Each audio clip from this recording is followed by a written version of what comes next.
नमस्कार। India debate में आप सबका स्वागत है। मैं हूं आशुतोष पाठक। मित्रों, कल सुप्रीम कोर्ट में सुनवाई थी। सुप्रीम कोर्ट ने अपने कुछ ऑब्जर्वेशन दिए। मुद्दा था स्टूडेंट के प्रोटेस्ट का, नीट परीक्षा पेपर में लीक को लेकर के देश भर में जो स्टूडेंट के प्रोटेस्ट हो रहे हैं उसको लेकर के, और जंतर मंतर पे जो प्रदर्शन हुआ, जो प्रदर्शन खत्म हो चुका है। 19-20 दिन तक सोनम वांगचुक जी वहाँ पे फास्ट पे थे, उसके बाद उनको उठाया गया। उसके बाद स्टूडेंट ने फिर संसद मार्च किया। संसद मार्च में उन्होंने कुछ ने अपने कानून को अपने हाथ में लिया। अब इसी सब को लेकर के कि पुलिस झूठी कार्रवाई कर रही है, स्टूडेंट के ऊपर फर्जी मुकदमे दायर हो रहे हैं, उनके परिजन के खिलाफ कार्रवाई हो रही है, इन सब को लेकर के लोग पहुंचे हुए थे सुप्रीम कोर्ट। और सुप्रीम कोर्ट ने कहा कि भाई जो स्टूडेंट हैं उन्होंने अगर गुस्से में कुछ किया है, 18 वर्ष से नीचे हैं तो पहले तो उनको बरी कर दीजिए, अगर कोई जेल में है तो उनको बाहर कीजिए। 18 वर्ष से ऊपर जो स्टूडेंट हैं, जो एक्चुअल में स्टूडेंट हैं, प्रदर्शन कर रहे थे, तो कोई बात नहीं है। लेकिन जो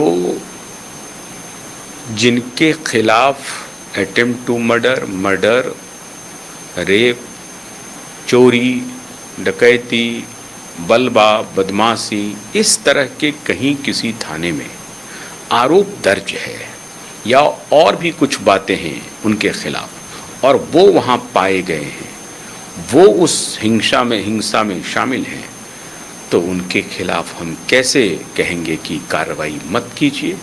ये तो कानून सम्मत नहीं होगा। अब दिल्ली पुलिस ने 2500 से अधिक फेस रिकॉग्निशन टेक्नोलॉजी के जरिए ऐसे गुंडों की पहचान की है जिनके ऊपर गंभीर मामले पहले से चलते आ रहे हैं, और ये सभी सुधीजन जो हैं वो पहुंच गए थे जंतर मंतर प्रदर्शन करने के लिए।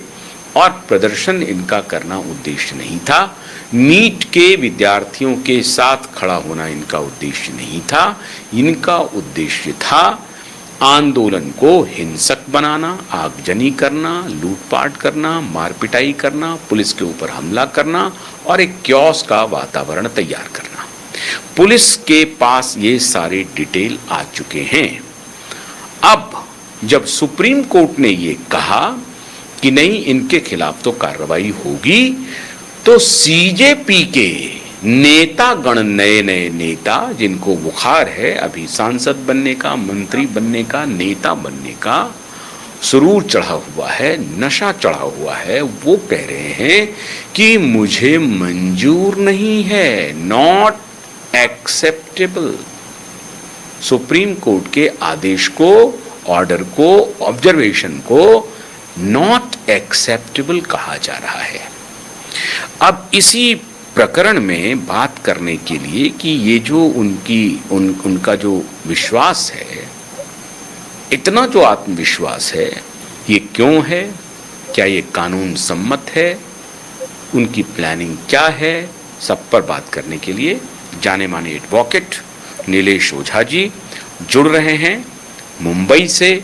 आपका बहुत बहुत स्वागत है नीलेश जी। आप थोड़ा सा अगर कैमरा के फ्रेम में आ जाएं। हाँ, ये सभी भी आप थोड़ा सा ये लग रहे थे, अब ठीक है। अब चूंकि लोग आपको थोड़ा देखें ना, तो ठीक से देखें, बोल जो रहे हैं वो तो लोग सुनते ही हैं, थोड़ी तस्वीर भी आपकी साफ साफ आवे।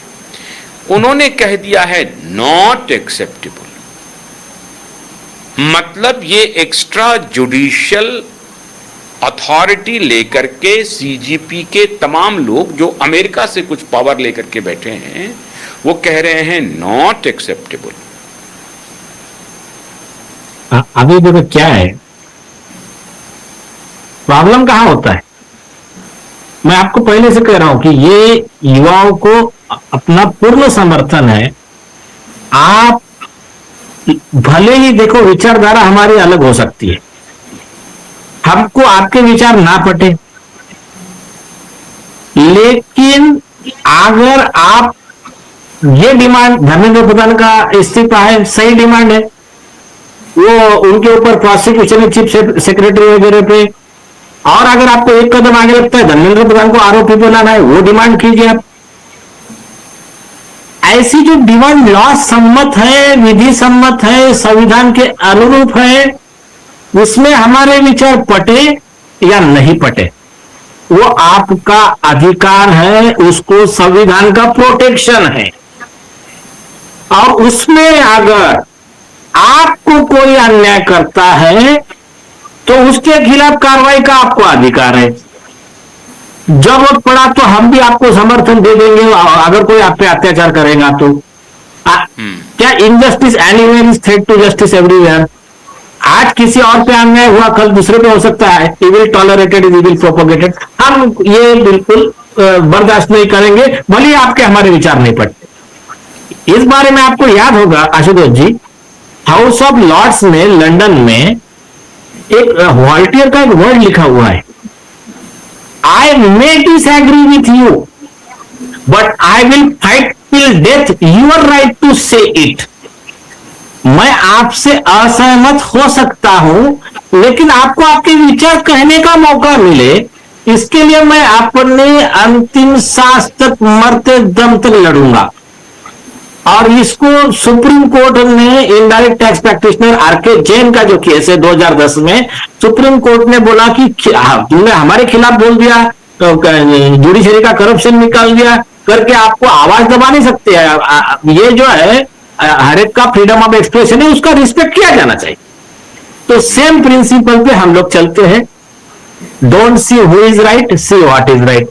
तो हमारे विचार वाले की तस्वीर को भी रखे रहिए स्क्रीन पे। हाँ, एक साथ दो स्क्रीन लगाइए जिसमें सीजेपी के आंदोलन की जो तस्वीर है वो भी रहे, और अगर कोई वीडियो हो तो वो भी लीजिए। हाँ जी। हाँ, तो आप हमारे विचार ये हो सकते हैं, हमारे कुछ लोगों को लग सकता है कि नहीं ये मतलब ये मोदी जी की गवर्नमेंट को डिस्टेबलाइज करने के लिए चिल्लाना हो रहा है, जो भी लग सकता है। लेकिन इनको इनकी बात रखने का जंतर मंतर पे जो नोटिफाइड एरिया है वहां जाके बात रखने का इनका संवैधानिक अधिकार है, उसको कोई छीन नहीं सकता। आप प्रॉब्लम कहां स्टार्ट होता है? प्रॉब्लम स्टार्ट होता है आप जंतर मंतर से उस एरिया में गए क्यों जहां बैन था, जहां निषेधाज्ञा लागू थी, वो 63 BNSS मतलब पुराना 144 CRPC का। तो आप उस एरिया में गए क्यों? तो वो आपने लॉ ब्रेक किया, तो आपके खिलाफ में अनलॉफुल असेंबली बोलो, मतलब अगर जिन्होंने वायलेंस किया उनके खिलाफ, या फिर breaking the law, not following the order of the public servant, ये ऑफेंस अट्रैक्ट हो गए। लेकिन इन ऑफेंस में प्रोसिक्यूशन चलाना या नहीं चलाना ये बिल्कुल अधिकार सरकार का है। जेपी नड्डा जी, आप बिल्कुल आश्वासन दीजिए उनको, उनके खिलाफ के ऐसे वाले जो FIR है आप वापस ले सकते। लेकिन जहां पर पुलिस पे हमला हो गया, मतलब ये मोदी भक्त बोलकर उस पे हमला हो गया, मीडिया पर्सन पे हमला हो गया, गोदी मीडिया बोला, और पब्लिक का जो प्रॉपर्टी उसको नुकसान पहुंचाया, सरकारी गाड़ियां जला दी, उसमें ना तो नड्डा जी ना तो पूरी संसद मिलके ये FIR वापस नहीं ले सकते। आओ